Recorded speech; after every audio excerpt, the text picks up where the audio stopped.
کیا آپ نے کبھی سوچا کہ جب زمین پر پہلی بار عذاب الہی نازل ہوا تو آسمان کیسا دکھائی دیتا ہوگا؟ جب پانی نے پہاڑوں کو ڈھانپ لیا، جب چیخیں بلند ہوئیں اور جب ایک کشتی ایمان کی آخری پناہ بن گئی۔ یہ کہانی ہے اس نبی کی جس نے 950 سال تک صبر کیا۔ یہ واقعہ ہے اس طوفان کا جس نے تاریخ کا رخ بدل دیا۔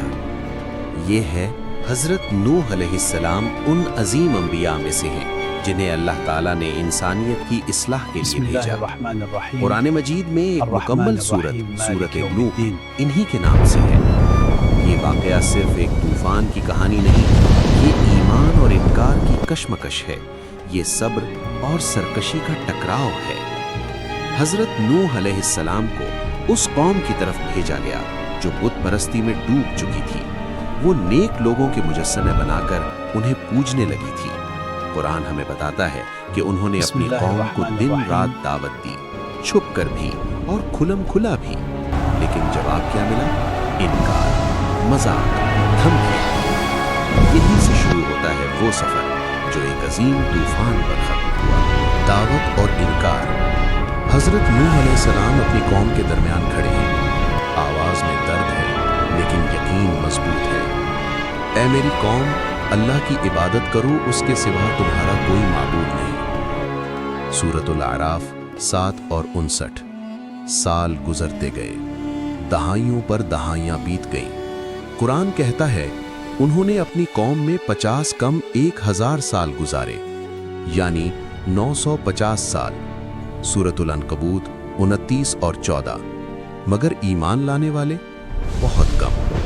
قوم کے سردار کہتے تھے ہم تمہیں اپنے جیسا انسان ہی دیکھتے ہیں اور تمہارے پیروکار تو کمزور لوگ ہیں۔ سورۃ الہود 11 اور 27۔ وہ انگلیاں کانوں میں ڈال لیتے، کپڑے اوڑھ لیتے تاکہ حق کی آواز نہ سنیں۔ سورۃ النوح 71 اور 7۔ یہ صرف انکار نہیں تھا، یہ ضد تھی۔ اللہ کا حکم اور کشتی کی تیاری۔ بالآخر وہ لمحہ آیا جب اللہ تعالیٰ نے حضرت نوح علیہ السلام کو خبر دی تمہاری قوم میں اب کوئی ایمان نہیں لائے گا سوائے ان کے جو پہلے ایمان لا چکے ہیں۔ سورۃ ہود آیت نمبر 36۔ یہ اعلان تھا انجام کا۔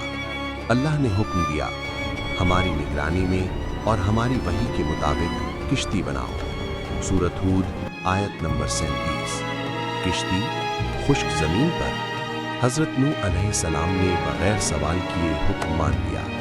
وہ لکڑیاں کاٹتے ہیں، تختے جوڑتے ہیں، لوگ گزرتے ہیں اور ہنستے ہیں۔ نوح اب تم بڑھئی بن گئے ہو۔ مفہوم سورۃ ہود آیت نمبر 38۔ لیکن جواب مختصر تھا، اگر تم آج ہم پر ہنستے ہو تو کل ہم تم پر ہنسیں گے۔